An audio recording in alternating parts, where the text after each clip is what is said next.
Hello दोस्तों, LDC railway tech and mathematics में आप लोग का स्वागत है। आज हम लोग टेस्ट सीरीज 28 का क्वेश्चन हम लोग देखेंगे। यह टेस्ट इसी संडे को लिया गया था। यह मेरा व्हाट्सअप नंबर है, इस पर आप टेस्ट सीरीज में भाग ले सकते हैं या पीडीएफ प्राप्त कर सकते हैं। और यह क्वेश्चन जो है हावड़ा डिवीजन का यह क्वेश्चन है, जिसका एग्जाम 16/12/2023 को अर्थात हाल फिलहाल ही यह एग्जाम हुआ था। चलिए देर न करते हुए हम क्वेश्चन पर चलते हैं। अगर मेरा वीडियो अच्छा लगे तो लाइक शेयर और सब्सक्राइब करना नहीं भूलिएगा। चलते हैं क्वेश्चन नंबर 1। क्वेश्चन नंबर 1 में क्या कह रहा है कि रेल स्तर से एलएचबी कोच की न्यूनतम बफर ऊंचाई कितना होता है। ठीक है, यहाँ पर एलएचबी की बात किया है तो एलएचबी आईसीए, ठीक है, यानी सभी का जो है बफर ऊंचाई जो है यहाँ पर अगर अधिकतम पूछता है, अधिकतम यहाँ पर हम लिख दें अधिकतम या इम्पिटी कंडीशन यानी खाली स्थिति में अधिकतम पूछे या खाली स्थिति पूछे तो 1105 mm होता है। कितना होता है? 1105 mm। और दूसरे क्वेश्चन में आ जाता है यहाँ पर जिसे न्यूनतम दिया है तो न्यूनतम या लोडेड कंडीशन में अगर पूछता है तो ये हो जाता है 1030 mm हो जाता है। ठीक है, तो न्यूनतम अगर पूछे या लोडेड कंडीशन में पूछता है तो 1030 होगा। अधिकतम पूछे या खाली स्थिति में अगर पूछता है इम्पिटी कंडीशन में तो 1105 होगा। ठीक है, अब ये दोनों को घटाने पर ये जो है 75 mm आते हैं। कहने का तात्पर्य हमको घटाने का मतलब ये है, घटाने का मकसद कि दोनों सीबीसी के हाइट में जो अंतर जो होता है 75 mm से अधिक नहीं होना चाहिए। मान लेते हैं कि इसका जो है 1030 है और इसका 1105 है, दोनों के अंतर जो है घटाने पर ये कहने का तात्पर्य है कि 75 से मतलब अधिक नहीं होना चाहिए अंतर, ताकि अब सीबीसी जो है एक दूसरे से जुड़ा रहे। जहां तक विश्वास है कि आप समझ गए होंगे। ठीक है, क्वेश्चन आता है कि दोनों सीबीसी के हाइट में कितना का अंतर से अधिक नहीं होना चाहिए, तो ये है आपको 75 mm। ठीक है, और एक और आपको मिलता है बफर हाइट जो है 1090 mm। ठीक है, तो 1090 mm जो है सॉप इशू होता है। जब सॉप से इशू होते हैं तो न्यूनतम जो है आपको 1090 से कम जो है बफर हाइट नहीं होना चाहिए। ठीक है, सॉप से जब इशू होता है उस वक्त जो है मतलब 1090 से कम जो है बफर हाइट नहीं होना चाहिए। ये हर सेट में हम बताते हैं, ये तो आप लोग को रनिंग क्वेश्चन है।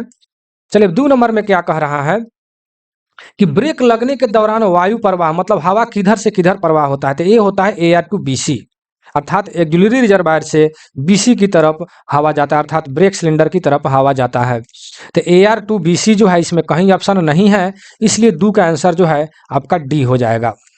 ठीक है, हम नेक्स्ट क्वेश्चन में क्या करेंगे, पूर्ण सेवा आवेदन के दौरान अर्थात फुल सर्विस एप्लीकेशन के दौरान ब्रेक सिलेंडर का प्रभावी अधिकतम, यहाँ पर कह रहा है अधिकतम दबाव कितना होना चाहिए, यानी पूर्ण सेवा आवेदन के दौरान यानी फुल सर्विस एप्लीकेशन के समय।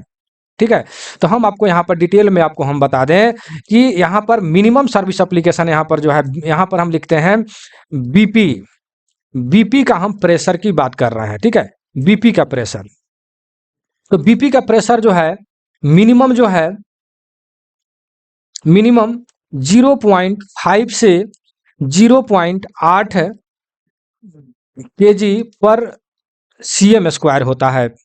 ठीक है, और सर्विस एप्लीकेशन के समय में एस है भैया, देखिएगा शॉर्ट में लिखता हूं आप समझ जाइएगा। सर्विस एप्लीकेशन के समय 0.8 से 1 kg पर cm स्क्वायर होता है, और यहाँ जो है फुल सर्विस एप्लीकेशन के समय 1 से 1.5 kg पर cm स्क्वायर होता है। ठीक है, और इमरजेंसी के समय जो है यह 1.5 kg से 1.5 से 3.8 kg पर cm स्क्वायर तक होता है। ठीक है, तो 3.8 जो है ये आईसीएफ के लिए है, या जो है आईसीएफ के लिए है। ठीक है, यही चीज अगर एलएचबी में हो जाता तो यह 3 kg का होता। ठीक है, तो कहने का आपके क्वेश्चन में क्या है कि पूर्ण सेवा आवेदन के दौरान ब्रेक सिलेंडर में दबाव मतलब अधिकतम पूछ रहा है कितना हो सकता है, तो अधिकतम जो है 3.8 kg हो सकता है। तो यहाँ पर जो है डी ऑप्शन में देख सकते हैं 3.7 ± 1 kg पर cm स्क्वायर लिखा है, जो आपका डी नंबर में आंसर हो जाएगा 3.7 प्लस माइनस 0.1 kg/cm² लिखा है। ठीक है, तो ये जब बीपी का प्रेशर जो है फुल सर्विस एप्लीकेशन के समय 1.5 kg जब इतना होगा तो आपका ब्रेक सिलेंडर का दबाव जो है आपका 3.8 kg हो जाएगा। इस हिसाब से आपका आंसर जो है डी होगा। जो मैं एक्स्ट्रा क्वेश्चन लिखाता हूँ उसको कॉपी में आप लोग नोट करते चलेंगे ताकि आप लोगों को पढ़ने में सुविधा होगा, क्वेश्चन को ढूंढने में जो है सुविधा होगा। ठीक है, हम नेक्स्ट क्वेश्चन पर चलते हैं। क्वेश्चन नंबर 4 कह रहा है कि जब डीसी वेल्डिंग में, अच्छा डीसी वेल्डिंग की क्वेश्चन आ गया, जब डीसी वेल्डिंग में सीधी ध्रुवता मतलब सीधी ध्रुवता को प्राथमिकता दी जाती है। ठीक है, मतलब कि स्टेट पोलरिटी की अब बात कर रहा है। ठीक है, स्टेट पोलरिटी, तो स्टेट पोलरिटी में होता क्या है कि इसमें जो है, पहले तो इसका मैं आंसर दे दूं कि डीसी क्या कह रहा है कि जब डीसी वेल्डिंग में सीधी ध्रुवता को प्राथमिकता दी जाती है। कब प्राथमिकता दी जाती है? जब हल्के लेपित इलेक्ट्रोड के साथ वेल्डिंग किया जाता है। ठीक है, जब हल्के लेपित इलेक्ट्रोड के साथ में जब वेल्डिंग किया जाता है तब सीधी ध्रुवता अर्थात स्टेट पोलरिटी का उपयोग किया जाता है। किसमें? डीसी वेल्डिंग में। ठीक है, एसी वाले नहीं, डीसी वेल्डिंग में। ठीक है, तो पहले ये आप समझिए कि स्टेट पोलरिटी होता क्या है। ठीक है, तो इसमें जो है आपको इलेक्ट्रोड जो होता है, इलेक्ट्रोड यह जो है नेगेटिव से अर्थात माइनस से जुड़ा रहता है और आपका बेस प्लेट जो होगा अर्थात वर्क पीस भी कह सकते हैं। तो यहाँ पर हम इलेक्ट्रोड जो है माइनस से रहता है, वर्क पीस कह सकते हैं या बेस प्लेट भी कह सकते हैं, वो जो है आपको प्लस से अर्थात पॉजिटिव से जुड़ा होता है। ठीक है, किसमें? आप कॉपी में लिख लीजिएगा, बहुत ही इंपॉर्टेंट क्वेश्चन है, यह बार बार पूछा जाता है और इसमें कंफ्यूजन भी होते हैं बहुत अधिक। ठीक है, इसलिए हम ये जो बता रहे हैं स्टेट पोलरिटी की हम बात बता रहे हैं। ठीक है, स्टेट पोलरिटी में इलेक्ट्रोड जो होता है नेगेटिव होता है अर्थात माइनस में उसका कनेक्शन होता है और बेस प्लेट या कार्ज मतलब वर्क पीस भी कह सकते हैं या बेस प्लेट भी कह सकते हैं, वह जो है पॉजिटिव से जुड़ा रहता है। ठीक है, और वहीं ये तो हो गया आपको स्टेट पोलरिटी, और वहीं लिख लीजिए नीचे फिर दूसरे में कि एक होता है रिवर्स पोलरिटी। ठीक है, रिवर्स पोलरिटी। ठीक है, तो रिवर्स पोलरिटी में क्या होता है? जस्ट इसका उल्टा हो जाता है। ठीक है, इलेक्ट्रोड जो है प्लस से जुड़ा होगा और प्लस से, और वर्क पीस या बेस मेटल जो है आपको डब्ल्यू हम बी लिख देते हैं, वर्क पीस या बेस प्लेट भी लिख सकते हैं, यह जो है माइनस से जुड़ा रहता है। ठीक है, तो ये हो गया आपको स्टेट पोलरिटी। स्टेट पोलरिटी में इलेक्ट्रोड जो है आपको माइनस से जुड़ा रहता है, वर्कपीस जो है प्लस से जुड़ा रहता है, जबकि रिवर्स पोलरिटी में जस्ट इसका उल्टा होता है, आपको इलेक्ट्रोड प्लस से जुड़ा रहेगा और बेस प्लेट या वर्कपीस जो है आपको माइनस से जुड़ा रहेगा। ठीक है, डीसी वेल्डिंग में। तो यह बहुत ज़्यादा क्वेश्चन पूछा जाता है स्टेट पोलरिटी और रिवर्स पोलरिटी, इसलिए इस क्वेश्चन को हमको दोनों तरीका से बताना पड़ा है।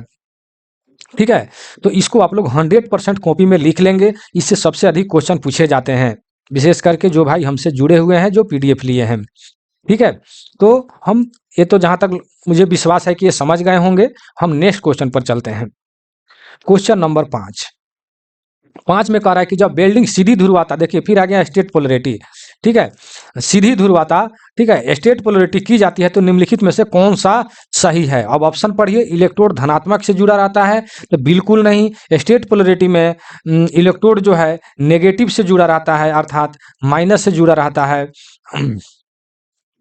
हम आगे थोड़ा इसको ऑप्शन को बढ़ाते हैं। बी नंबर में क्या लिखा है कि धारा 1 सेकंड में कई बार अपनी दिशा बदलती है। बिल्कुल नहीं। एसी में जो होता है, एसी का फुल फॉर्म होता है अल्टरनेट करंट, अर्थात अल्टरनेट करंट में जो है अपनी करंट जो है अपना दिशा जो है बदलते रहता है। ठीक है, दिशा जो है बदलते रहता है। ठीक है, लेकिन डीसी में जो है वो दिशा को नहीं बदलता है, इसका फुल फॉर्म होता है डायरेक्ट करंट। ठीक है, वह डायरेक्ट करंट इसका फुल फॉर्म होता है, वो अपनी दिशा को नहीं बदलता है, इसलिए यह भी नहीं होगा। नेक्स्ट क्वेश्चन, नेक्स्ट क्या बोलते हैं ऑप्शन में देखें तो बेस मेटल पॉजिटिव टर्मिनल से जुड़ा होता है, यह एकदम 100% सही है। सीधी ध्रुवता अर्थात स्टेट पोलरिटी में बेस मेटल जो है आपको पॉजिटिव से जुड़ा रहता है और इलेक्ट्रोड जो है आपको नेगेटिव से जुड़ा रहता है, और बेस प्लेट क्या चीज से जुड़ा रहता है? प्लस से अर्थात पॉजिटिव से जुड़ा रहता है, इसलिए आपका सी नंबर जो है आंसर सही हो जाएगा। ठीक है, और डी ऑप्शन में अगर देखिए तापमान 1/3 आधार धातु में उत्पन्न होता है, तो यह जो है यह भी गलत है। क्यों गलत है, यह कॉपी में लिख लें कि बेस प्लेट में 2/3 हीट उत्पन्न होता है। बेस प्लेट में आप लोग लिख लेंगे कि देखिए डी नंबर के बारे में मैं बता रहा हूँ। स्टेट पोलरिटी में क्या होता है कि आपको बेस प्लेट में जो है 2/3 हीट जो है, आप मेरी आवाज़ को सुनकर लिखेंगे, हीट जो है जनरेट होता है। और इलेक्ट्रोड में ये जो है बेस प्लेट की मैं बता रहा हूँ, बेस प्लेट या वर्क पीस में 2/3 हीट जनरेट होता है, जबकि इलेक्ट्रोड में जो है आपको 1/3 हीट उत्पन्न होता है। 1/3 हम हीट क्यों लिख देते हैं, यानी ताप उत्पन्न होता है, ठीक है, उत्पन्न होता है। इलेक्ट्रोड में 1/3 और बेस प्लेट या वर्क पीस में 2/3 हीट जनरेट होता है, ठीक है। तो आप लोग जहां तक विश्वास है कि समझ गए होंगे प्रत्येक ऑप्शन को, ठीक है, पूरा डिटेल में। अगर नहीं समझे होंगे तो वीडियो को थोड़ा बैक करके आप समझ लेंगे।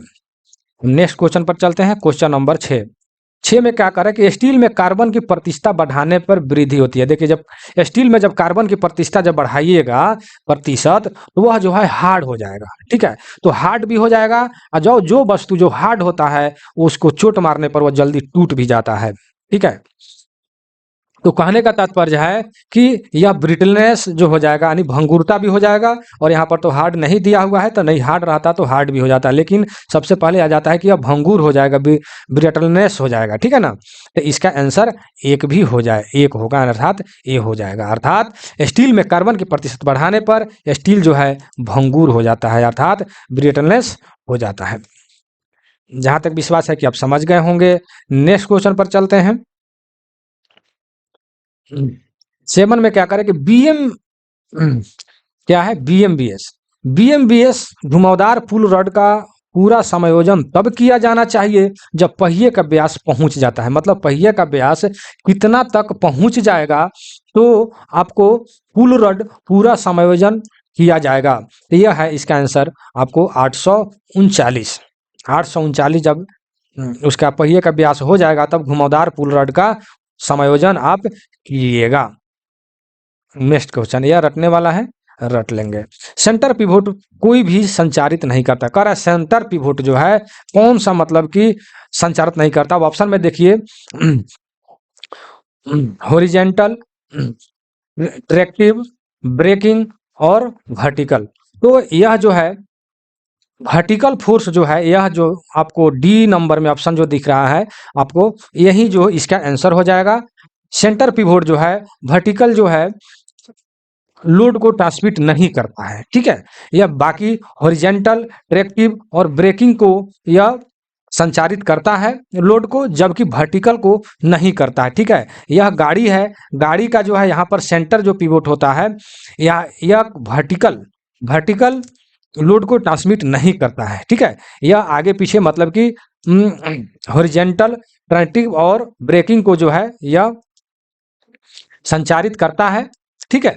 लेकिन अब यह सवाल उठता है तो फिर वर्टिकल लोड जो है किसके द्वारा ट्रांसमिट होता है, ठीक है। यह क्वेश्चन आता है कि कोच का या गाड़ी का वर्टिकल लोड जो है किसके द्वारा ट्रांसमिट होता है। तो यह जो है साइड बैरियर के माध्यम से यह लोड ट्रांसमिट होकर ट्रॉली या बोगी पर जाता है। ट्रॉली को हम लोग बोगी भी कहते हैं, ठीक है।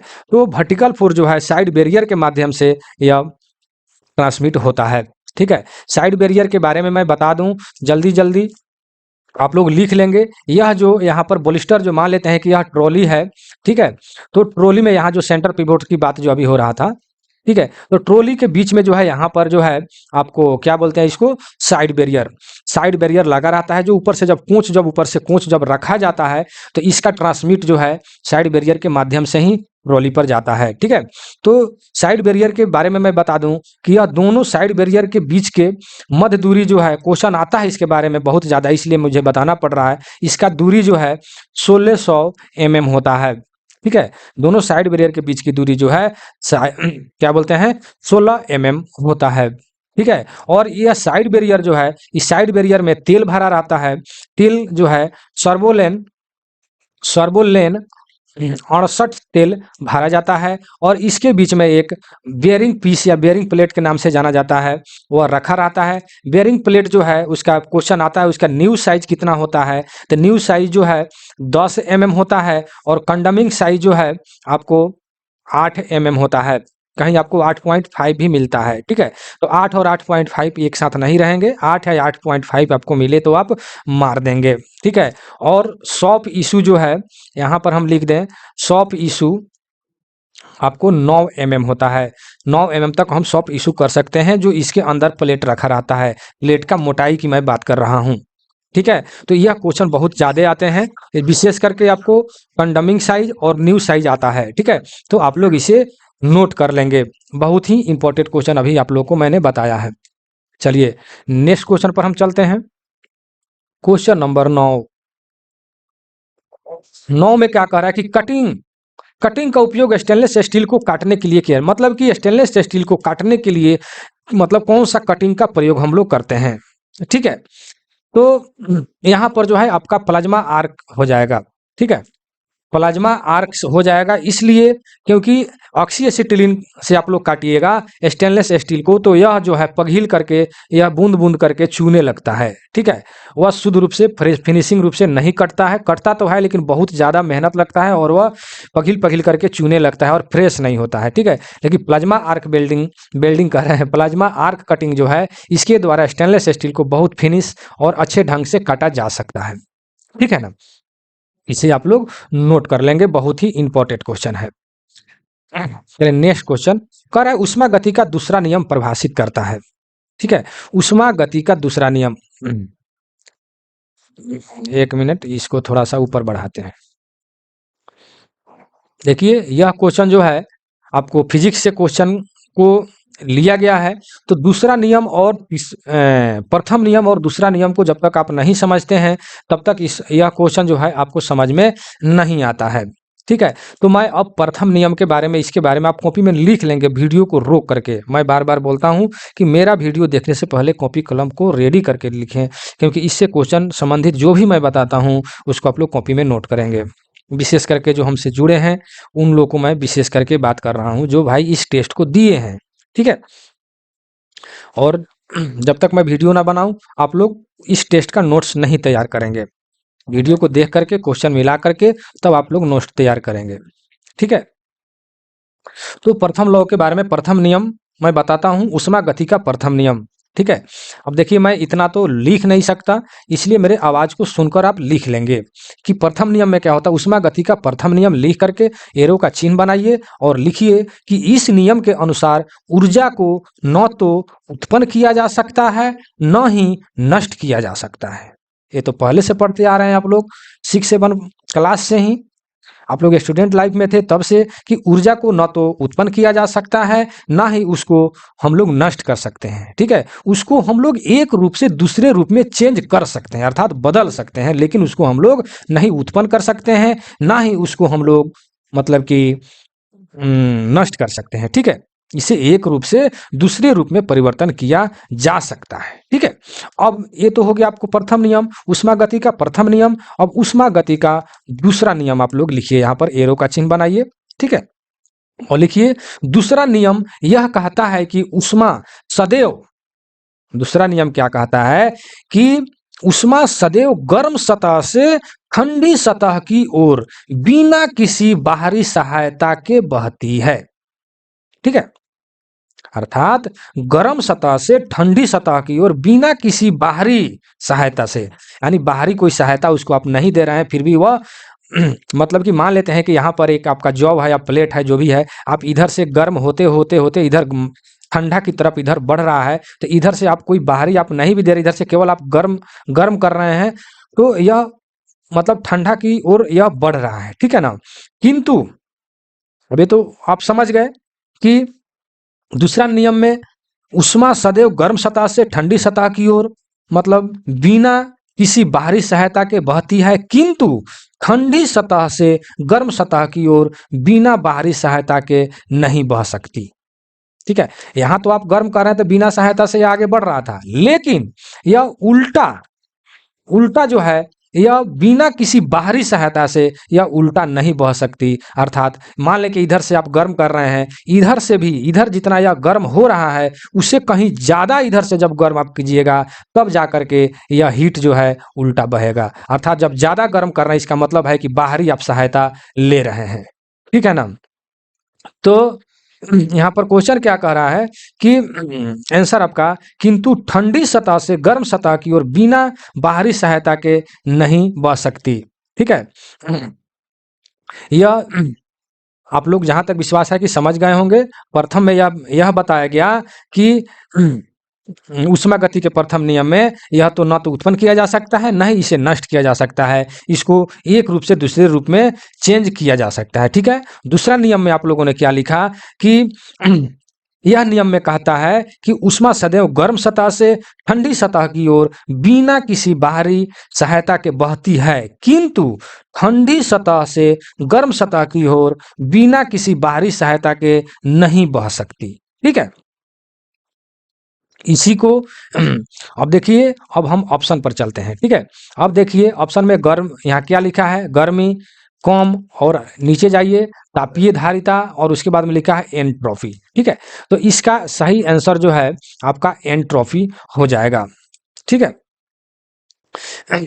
इसका एंट्रोपी का मतलब ये लिखा है कि कंसेप्ट ऑफ एंट्रोपी होता है इसका, कंसेप्ट ऑफ एंट्रोपी मतलब एंट्रोपी की अवधारणा, कंसेप्ट ऑफ एंट्रोपी, एंट्रोपी की अवधारणा, ठीक है। तो जो मैं दूसरा लॉ जो बताया, दूसरा नियम कि ऊष्मा सदैव गर्म सतह से ठंडी सतह की ओर बिना किसी बाहरी सहायता से बहती है, किंतु ठंडी सतह से गर्म सतह की ओर बिना किसी बाहरी सहायता के नहीं बह सकती, इसी को हम लोग एंट्रोपी कहते हैं। और एंट्रोपी अगर शॉर्ट फॉर्म में थी लिखें तो शॉर्ट फॉर्म में इसका आंसर अगर दे तो आपके 2 नंबर का जो इसका जो क्वेश्चन जो था कि ऊष्मा गति का दूसरा नियम क्या बताता है, द कंसेप्ट ऑफ एंट्रोपी, अर्थात एंट्रोपी की अवधारणा, ठीक है। तो एंट्रोपी जो है अभी जो हमने समझाया उसी को हम लोग एंट्रोपी कहते हैं। जो दूसरा नियम का जो हमने परिभाषा दिया फिर से पढ़ लीजिए, मैं कितना बार पढ़ूं, ठीक है। अब हम नेक्स्ट क्वेश्चन पर चलते हैं, ठीक है। चलिए, जहाँ तक विश्वास है कि समझ गए होंगे, यहाँ तक अगर वीडियो में बने हैं तो लाइक शेयर और सब्सक्राइब जरूर कर दीजिएगा। अगर नए हैं तो 100% कर ही लीजिएगा। टेस्ट 27 का वीडियो बनाने में बहुत लेट हो गया, इसका जो क्यों लेट हुआ इसके बारे में मैं आप लोग को टेस्ट 27 के पार्ट 2 के लास्ट में मैंने बता दिया है, आप लोग जाकर सुन सकते हैं। चलिए नेक्स्ट क्वेश्चन पर चलते हैं। कह रहा है कि एलएचबी कोच में प्रयुक्त ब्रेक सिस्टम, मतलब एलएचबी कोच में कौन सा ब्रेक सिस्टम का प्रयोग किया गया है, ठीक है। तो इसमें डिस्क ब्रेक सिस्टम का प्रयोग किया गया है, या पूरा फुल में नहीं लिखा हुआ है कि twin pipe disc brake system होता है, twin pipe disc brake system, ठीक है। एलएचबी कोच में डिस्क ब्रेक सिस्टम लगा हुआ है, ठीक है। अब देखिए नीचे में क्या है, डीबी को पृथक होने पर कौन सा उपकरण चार्ज नहीं होगा। तो इसमें होता है सीआर एंड बीसी। सीआर का मतलब कंट्रोल रिजर्वायर, बीसी का मतलब ब्रेक सिलेंडर होता है, ठीक है। तो सीआर एंड बीसी जो है आपका चार्ज नहीं होगा, ठीक है। सीआर एंड बीसी जो आपके सी नंबर में ऑप्शन देख सकते हैं, यहाँ पर बीसी के मतलब ब्रेक सिलेंडर, सीआर का मतलब कंट्रोल रिजर्वायर, तो यहाँ पर बोथ दिया हुआ है, यही इसका आंसर हो जाएगा। डीबी को आप लोग अलग कर दीजिएगा, आइसोलेट कर दीजिएगा, पृथक कर दीजिएगा, तो सीआर एंड बीसी चार्ज नहीं होगा, ठीक है। डीबी के बारे में एक क्वेश्चन ज्यादातर आता है, इसीलिए इसको हम बोल देते हैं, आप लोग लिख लीजिए। डीबी को ब्रेकिंग सिस्टम का माइंड कहा जाता है, ठीक है। डीबी को ब्रेकिंग सिस्टम का माइंड कहा जाता है। और डीसी मतलब डॉट कलेक्टर को ब्रेकिंग सिस्टम का हृदय या किडनी कहा जाता है। हृदय या किडनी जो भी ऑप्शन में रहे आप मार सकते हैं, ठीक है। तो मैं जो भी क्वेश्चन पढ़ा रहा हूँ एग्जाम के दृष्टि से मैं पढ़ा रहा हूँ, ठीक है, जो एग्जाम में आते हैं। जानकारी के लिए तो बहुत सारे बताया जा सकता है, एक क्वेश्चन पर चर्चा किया जाए तो घंटों लग जाएंगे, ठीक है। तो जो क्वेश्चन आते हैं संबंधित वहां पर मैं बता देता हूं, इसलिए कि आप लोग वहां पर नोट कर लें अपने कॉपी में, ताकि आपको कभी भी ढूंढने पर डीबी से आप क्वेश्चन कोई भी आइएगा, इसे मान लेते हैं यही क्वेश्चन ढूंढने आइए कि कौन सा चार्ज नहीं होता है, डीबी को अलग करेंगे तो सीआर एंड बीसी, वहाँ आपको दोनों दिख जाएंगे कि डीबी को ब्रेकिंग सिस्टम का माइंड कहा जाता है, माइंड का मतलब दिमाग कहा जाता है, और डीसी मतलब डॉट कलेक्टर ब्रेकिंग सिस्टम का हृदय या किडनी कहा जाता है, क्योंकि डीसी का काम है ब्रेकिंग सिस्टम जो भी है, यानी डीबी को हवा को छान करके देना, कोई जो भी धूल गर्दा है उसको छान करके देना। ठीक है, चलिए नेक्स्ट क्वेश्चन। कह रहे एमआईजी वेल्डिंग में धातु को इस रूप में स्थानांतरित किया जाता है। ठीक है, किस रूप में स्थानांतरित किया जाता है। ठीक है, तो यह जो है मोल्टेन ड्रॉप्स के रूप में यह किया जाता है। ठीक है, मिग वेल्डिंग, एमआईजी वेल्डिंग, ठीक है, मिग, तो इसका होता है मेटल इनर्ट गैस वेल्डिंग। ठीक है, एमआईजी का फुल फॉर्म हो जाता है मेटल इनर्ट गैस वेल्डिंग। ठीक है, और एक होता है एम ए जी। ठीक है, इसमें डब्लू लगा दीजिए, वेल्डिंग। ठीक है, तो मिग वेल्डिंग और मैग वेल्डिंग में अंतर क्या है। मिग और मैग कोई कहता है कि एक ही है लगभग, लेकिन देखिए यहाँ पर मेटल, तो मेटल को तो किया ही जाता है वेल्डिंग, यहाँ पर इनर्ट है, यहाँ पर ए है, ए का मतलब होता है एक्टिव। ठीक है, तो इनर्ट गैस के रूप में जो है हम लोग हाइड्रोजन और हीलियम का प्रयोग हम लोग करते हैं। ठीक है, हाइड्रोजन और हीलियम का हम लोग प्रयोग करते हैं इनर्ट गैस के रूप में। ठीक है, जबकि एक्टिव गैस के रूप में हम लोग CO2 का प्रयोग करते हैं, अर्थात कार्बन डाइऑक्साइड का प्रयोग हम लोग करते हैं। तो जहां इनर्ट गैस का जब प्रयोग होगा, इनर्ट गैस का, तो वहां पर मिग कहा जाएगा, और जहां एक्टिव गैस अर्थात CO2 का जहां पर प्रयोग होगा उसको हम मैग कहेंगे। ठीक है, metal active gas welding, metal inert gas welding. ठीक है, तो अब कहिएगा कि इसमें इसका किसका प्रयोग होता है, तो प्रयोग तो दोनों होता है, लेकिन अब मिग के जगह पर मैग का प्रयोग किया जा रहा है। क्यों किया जा रहा है कि inert gas welding, inert gas जो है आप लोग को थोड़ा महंगा पड़ता है, और CO2 जो है सस्ता पड़ता है, कम खर्चीला है। ठीक है, और वेल्डिंग भी अच्छी तरह से हो जाती है, इसलिए अब CO2 का प्रयोग किया जा रहा है। इसलिए आप लोग वर्कशॉप में कहीं भी आप लोग देखिएगा तो लोग सुनेगा, बाकी पूछिएगा तो लोग बोलेगा कि मिग को ही CO2 वेल्डिंग को ही मिग वेल्डिंग कहा जाता है, लेकिन नहीं। ठीक है, CO2 वेल्डिंग को मैग कहा जाता है, और एमआईजी को मिग कहा जाता है, जिसमें इनर्ट गैस का प्रयोग किया जाता है। जहां तक विश्वास है कि आप लोग समझ गए होंगे। और एक आता है TIG, यानी टंगस्टन इनर्ट गैस वेल्डिंग। ठीक है, तो इसमें टंगस्टन का इलेक्ट्रोड प्रयोग किया जाता है, और इसमें भी इनर्ट गैस का प्रयोग किया जाता है, जो अभी हमने बताया हाइड्रोजन और हीलियम का प्रयोग किया जाता है। ठीक है, तो जहां तक विश्वास है कि आप लोग समझ गए होंगे। ठीक है, हम अब नेक्स्ट क्वेश्चन पर चलते हैं। क्वेश्चन नंबर 14 में क्या करें कि एलएचबी कोच में व्हील सेलिंग की सीमा देखिए। व्हील सेलिंग का मतलब होता क्या है। ठीक है, सेलिंग का मतलब होता क्या है, जो आप लोग लेथ मशीन पर जो है, CNC लेथ मशीन पर जो क्या होता है, लेथ जो है, टर्निंग जो होता है, छिलाई जिसको हम लोग कहते हैं, छिलका जो बाहर निकलता है, यहाँ पर ब्लेड लगा रहता है और चक्का घूमते रहता है, इसको छीलते रहता है। ठीक है ना, तो उसी को हम लोग सेलिंग कहते हैं। जहां तक विश्वास है कि आप समझ गए होंगे एक बार में। ठीक है ना, तो वही कह रहा है सेलिंग की सीमा मतलब छिलका की सीमा क्या होना चाहिए। ठीक है, तो यहाँ पर कह रहा है कि 1.5 डेप्थ मतलब गहराई, यह गहराई मतलब जितना गहराई होगा उतना मतलब छिलका बाहर निकलेगा, उतना मोटा। ठीक है ना, यानी सेलिंग होगा। और एक यहाँ कह रहा है कि 40 mm लेंथ, यानी इसका छिलका का लेंथ जो है 40 mm लगभग होना चाहिए। ठीक है, तो यहाँ इतना तक अनुमति है, बाकी इतना ही तक परमिसेबल है। ठीक है, तो एलएचबी कोच में व्हील सेलिंग सीमा की अनुमति कितना है, तो 1.5 mm डेप्थ यानी गहराई, और 40 mm लेंथ यानी लंबा, इतना ही तक आपको अनुमति है। सेलिंग का मतलब क्या होता है ठेठ भाषा में, यानी ठेठ भाषा का मतलब हुआ बोलचाल की भाषा में, आपको मैंने समझा दिया, आपके कारखाना के भाषा में या आप जहाँ भी काम करते हैं। ठीक है, तो यह सेलिंग जो छिलका को कहा जाता है, जो यहाँ पर ब्लेड लगा रहता है, जो टर्न होता है लेथ मशीन पर, तो यहाँ से जो छिलका निकलता है। चलिए next question. Question number 15, LHB coach में ट्रेनों की बीपीसी की वैधता, यानी बीपीसी की वैधता, बीपीसी का फुल फॉर्म हो जाता है brake power certificate. Brake power certificate की वैधता यह पूछ रहा है, कब तक वैधता मतलब इसका रहेगा। ठीक है, हम ऑप्शन पर चलते हैं।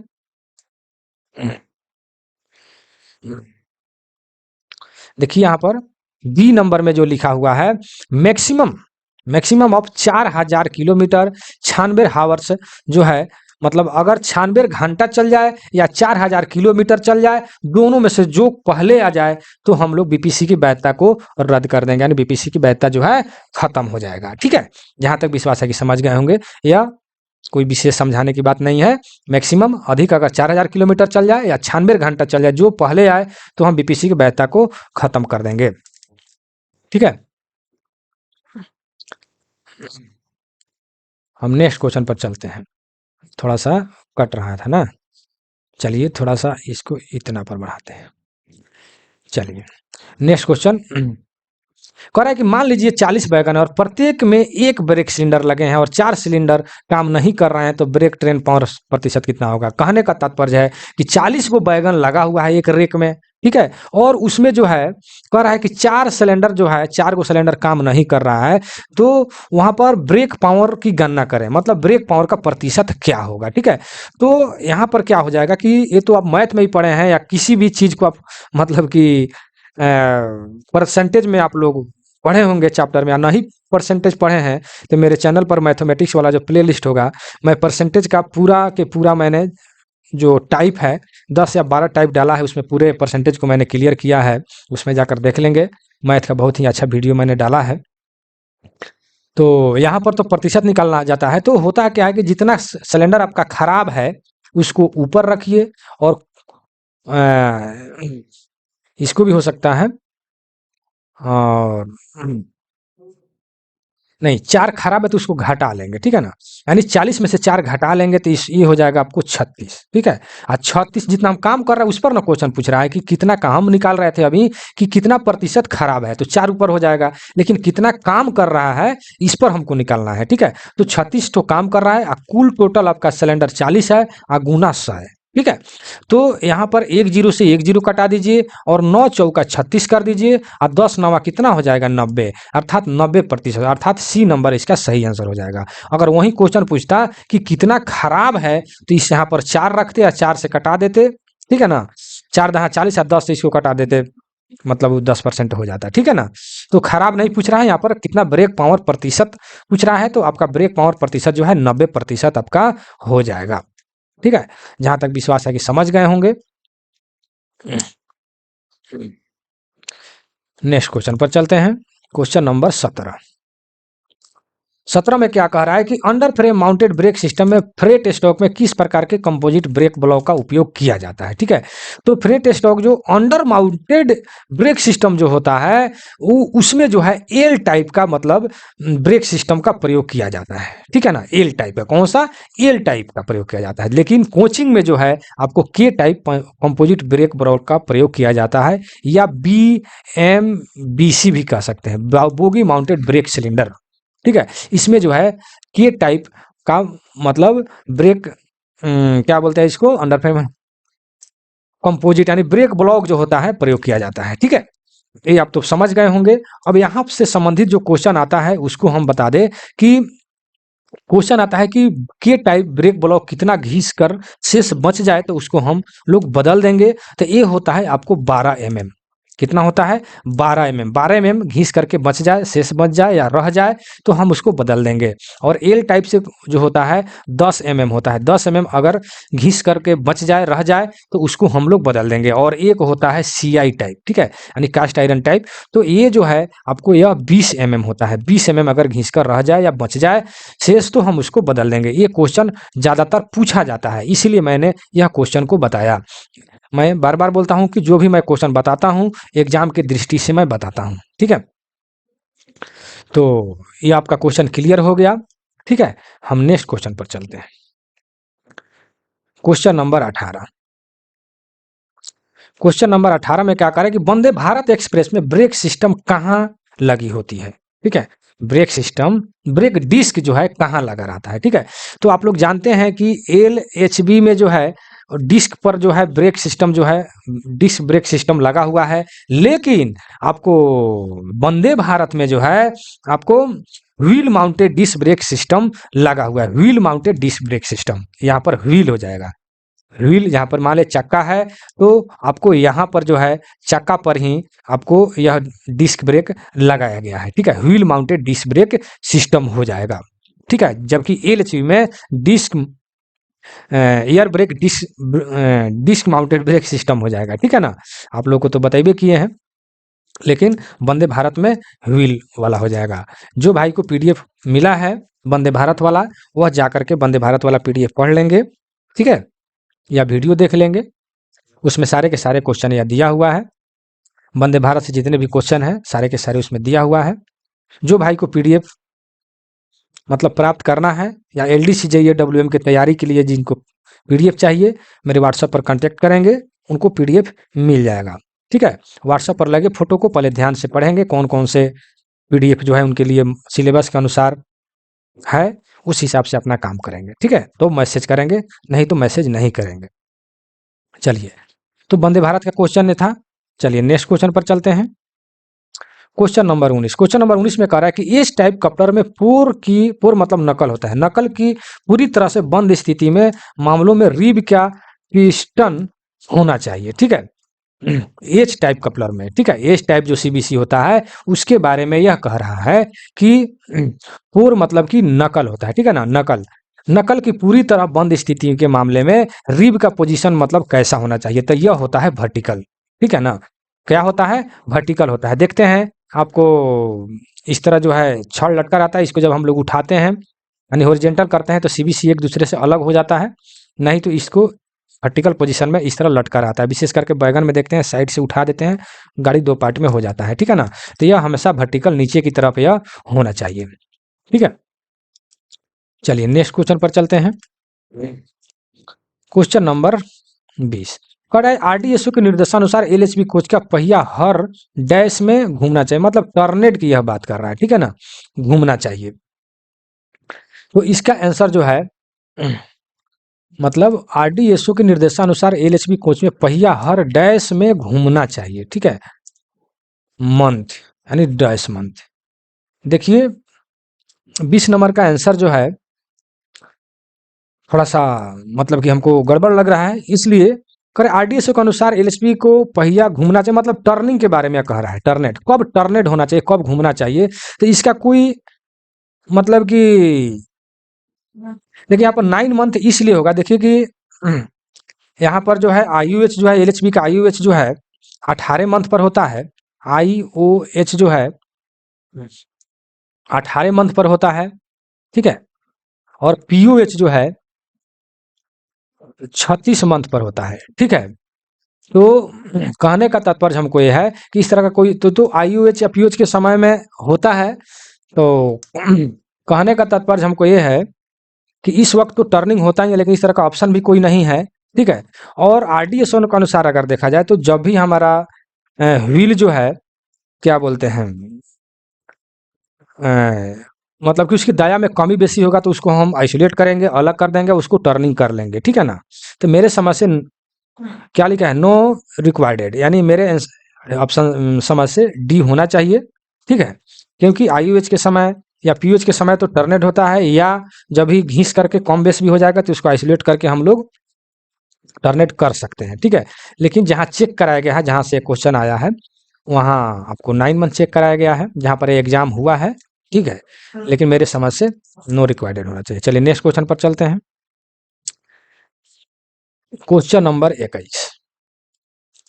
21 में क्या कह रहा है कि एक ही ट्रॉली पर बीजी 4 पहिया ट्रॉली के लिए व्हील ट्रेड व्यास में अनुभिन्नता, ठीक है।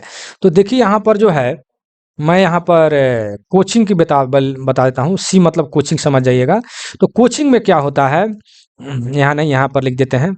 कोचिंग में एक ही अगर एक्सल पर बात करें, एक एक्सल पर तो 0.5 mm होता है, ठीक है। एक ट्रॉली में अगर पूछे, एक ट्रॉली में तो यह जो है 5 mm होता है, और एक अगर कोच में पूछता है, कोच में तो यह जो है 13 mm होता है, ठीक है। वहीं यहाँ पर गुड्स लिख देते हैं, यानी वैगन में अगर एक ही एक्सल पर अगर पूछता है तो इसमें भी 0.5 मतलब 0.5 mm होता है, और ट्रॉली में अगर पूछता है, ट्रॉली में तो यहाँ पर 13 mm होता है, अगर वैगन में अगर पूछता है तो 25 mm होता है, ठीक है। कितना होता है, 25 mm होता है ट्रॉली में। तो आपके ऑप्शन अब देखिए कि एक ही ट्रॉली बीजी 4 पहिया के लिए व्हील ट्रेड में, लेकिन यहाँ पर इंगित यह नहीं किया है कि आप यह कोच कोच है या गुड्स है, ठीक है, मालगाड़ी है या पैसेंजर गाड़ी है, ठीक है। तो यहाँ पर जो है क्या बोलते हैं, लेकिन ऑप्शन में देखिए ट्रॉली वाला जो है दोनों ऑप्शन में यहाँ पर दे दिया है, सी और डी में देखिए, ठीक है, यानी 5 भी दे दिया है और 13 भी दे दिया है, ठीक है। तो 13 जो है आपको ट्रॉली में जो है आपको क्या बोलते हैं गुड्स में होता है, और क्या बोलते हैं कोच में जो है 5 होता है, और दोनों ऑप्शन आपके सामने दे दिया है, ठीक है ना। कहने का तात्पर्य है कि यह जो है गुड्स के लिए होता है और यह कोचिंग के लिए होता है एक ट्रॉली में। तो आप किसको मारिएगा, ये तो आपका क्वेश्चन फंस गया, लेकिन किसी न किसी को तो आपको मारना पड़ेगा, तब आप क्या कीजिएगा। तो मैंने आपको पहले बताया है इसके पहले कि इस टाइप से अगर क्वेश्चन आ जाए कि दोनों ऑप्शन आपके सामने रहे, ठीक है, और दोनों से दोनों सही रहे, तो हम किसको मारेंगे। तो उस स्थिति में हम लोग क्या करते हैं कि अगले पीछे वाले क्वेश्चन को देखते हैं, पीछे जितने भी आपने क्वेश्चन बनाया उसको हम लोग देखते हैं कि क्वेश्चन कहाँ से पीछे पूछा है। तो जैसे एलएचबी से यह क्वेश्चन पूछा है, अर्थात यह कोचिंग से यह क्वेश्चन पूछा है, तो उस आधार पर हम नीचे वाले क्वेश्चन जो फंसा हुआ है उसको हम मारेंगे, ठीक है। हम जहाँ तक विश्वास है जो हम कह रहे हैं वो आप समझ रहे हैं, ठीक है। इस तरीके से अगर मान लेते हैं दोनों से दोनों सही है, या गुड्स के लिए है या कोचिंग के लिए है, ठीक है, दोनों सही है, तो आप किसको मारिएगा। यहाँ पर तो इंगित नहीं किया है कि कोच के लिए कि आपको गुड्स के लिए, ठीक है। तो उस स्थिति में हम लोग बैक वाले क्वेश्चन को देखेंगे कि किस आधार पर क्वेश्चन पूछा गया है, उस आधार पर हम नीचे वाले क्वेश्चन का आंसर दे देंगे, क्योंकि एक तो आपको मारना ही पड़ेगा, आप छोड़िएगा क्वेश्चन तो नहीं, तो इसलिए हम 5 को मारते हैं, इसलिए यह 5 आंसर हम मारेंगे। जहां तक विश्वास है कि हम जो बात कहे हैं आप समझ गए होंगे, ठीक है ना। चलिए ये भी सही है, गुड्स के लिए है। चलिए नेक्स्ट क्वेश्चन पर कह रहा है कि 6.4 केजी का खींचने वाला बल पर अलार्म चैन चाहिए, ठीक है। अब देखिए यहाँ पर थोड़ा सा इसको ऊपर बढ़ाते हैं। अलार्म चैन के लिए हमने बताया है कि एसीपी यानी अलार्म चैन पुलिंग, एसीपी के लिए अलार्म चैन इसका फुल फॉर्म होता है अलार्म चैन पुलिंग। इसके लिए अधिकतम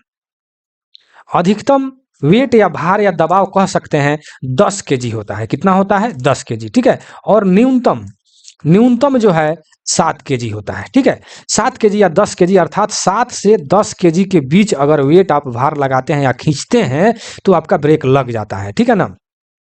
खींचने पर यहाँ पर कह रहा है खींचने वाला बल अगर खींचते हैं तो आपका ब्रेक लग जाता है, लेकिन आपके क्वेश्चन में है 6.4 है। तो जब 6.4 जब वेट लगाइएगा मतलब खींचिएगा तो आपका ब्रेक जो है नहीं लगेगा, ठीक है ना। अर्थात नोट वर्क, मतलब कि ब्रेक आपका नहीं लगेगा, अर्थात आपका आंसर बी हो जाएगा, ठीक है। तो जहां तक विश्वास है कि आप समझ गए होंगे कि एसीपी का फुल फॉर्म होता है अलार्म चैन पुलिंग। इसके लिए अधिकतम 10 केजी, न्यूनतम अधिकतम न्यूनतम हमको लिखने का मतलब ये है कि पूछता है अलग अलग कि न्यूनतम ब्रेक फोर्स अलार्म चैनल का मतलब वेट कितना होगा तो ब्रेक लग जाएगा, न्यूनतम कितना होगा तो लग जाएगा, इसीलिए मैंने बताया है। कहीं कहीं ये भी लिख देता है कि 7 से 10 केजी, ठीक है। तो दोनों आप सब लिख लीजिएगा। तो आपके क्वेश्चन में 6.4 है तो ब्रेक नहीं लगेगा। जहां तक विश्वास है कि समझ गए होंगे। हम नेक्स्ट क्वेश्चन पर चलते हैं।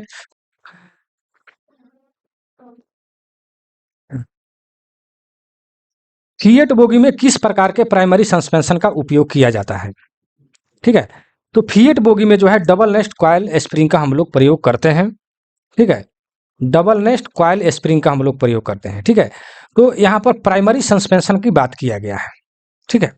प्राइमरी सस्पेंशन की बात किया गया है तो यहाँ पर डबल नेस्ट कॉइल स्प्रिंग आपका आंसर हो जाएगा, ठीक है। आप लोग जो है फिएट बोगी में आप लोग देखते होइएगा कि यहाँ पर डबल नेस्ट कॉइल स्प्रिंग लगा रहता है, लेकिन वहीं सेकेंडरी की अगर बात करता तो सेकेंडरी में double nest coil spring plus air spring दोनों हो जाता है। अगर इस टाइप से अगर क्वेश्चन पूछ दे इसी जगह पर अगर सेकेंडरी अगर क्वेश्चन रहे, सेकेंडरी अगर रहता है तो कॉइल स्प्रिंग और एयर स्प्रिंग दोनों हो जाएगा, लेकिन यहाँ पर प्राइमरी है तो प्राइमरी में डबल नेस्ट कॉइल स्प्रिंग हो जाएगा, ठीक है।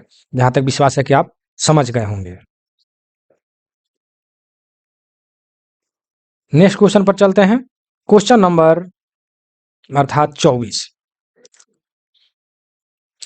जंग लगने के लिए 16 बार की जांच होना चाहिए। भाई 16 बार की जांच जंग के लिए कब होना चाहिए, तो यह D3 में होना चाहिए। D3 आप जानते हैं कि आपको 180 दिन या 6 महीना होता है, ठीक है, तो 180 दिन या 6 माह, 6 माह प्लस माइनस आपको 30 दिन होता है, ये हो सकता है। ठीक है, तो D3 आप लोग याद रखेंगे। ठीक है, next question, non break application के दौरान स्थिति। अब देखिए ऑप्शन पर हम लोग चलेंगे। बीपी बीपी और सीआर, इसमें सबसे ज्यादा प्रेशर कौन होता है? कह रहा है इसमें कि बीपी में ज्यादा प्रेशर होता है, सीआर में कम होता है। तो ऐसा नहीं होता है। यहाँ पर है कि सीआर में ज्यादा होता है, बीपी में कम होता है, ये भी नहीं है। यहाँ पर देखिए, यहाँ पर बराबर होता है, क्योंकि यहाँ पर बीपी बीपी मतलब कि ब्रेक पाइप, और सीआर, ये दोनों का प्रेशर जो है 5 केजी होता है। कितना होता है? 5 केजी पर सीएम स्क्वायर होता है। ठीक है, अर्थात दोनों का प्रेशर जो है बराबर होता है, इसलिए इसका आंसर सी हो जाएगा। बीपी और सीआर का प्रेशर जो है बराबर होता है। ठीक है, यह कम बेस दिया है कि इसमें कम इसमें ज्यादा होता है, तो ऐसा नहीं होता है, दोनों का यह बराबर होता है। ठीक है ना, हम नेक्स्ट क्वेश्चन पर चलेंगे। क्वेश्चन नंबर 26, सेवा के दौरान वैगन स्टॉक में सीबीसी में अनुमत अधिकतम स्लैंग डैश एमएम होता है। ठीक है, यानी स्लैंग कितना एमएम होता है? तो यहाँ पर देखिए 25 एमएम होता है, यह रटने वाला है, आप रट लीजिएगा। चलिए, पूर्ण नकल नाक, यानी नकल नोज की बात कर रहा है। नकल नोज में अनुमेय घिसाव डैश एमएम है, मतलब कितना एमएम घिस जाए तो मतलब परमिनिसेबल है, इसके बारे में यह कह रहा है। ठीक है, नकल नोज का। ठीक है, यानी पूर्ण नकल अनुमेय घिसाव कितना होता है? तो इसका जो है 10 एमएम होना चाहिए। ठीक है, 10 एमएम आंसर इसका है। नेक्स्ट क्वेश्चन कह रहा है कि डब्ल्यूएसपी डेटा विश्लेषण के दौरान यदि एक एक्सल गति शेष 3 एक्सल की तुलना में लगातार कम दिखाई दे तो संभावित कारण हो सकता है।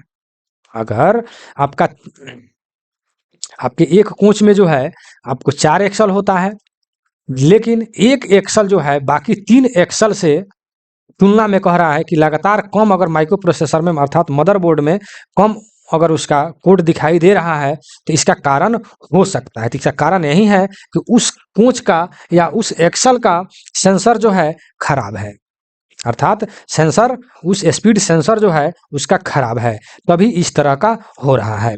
क्योंकि स्पीड सेंसर जो है प्रत्येक एक्सल पर लगा रहता है।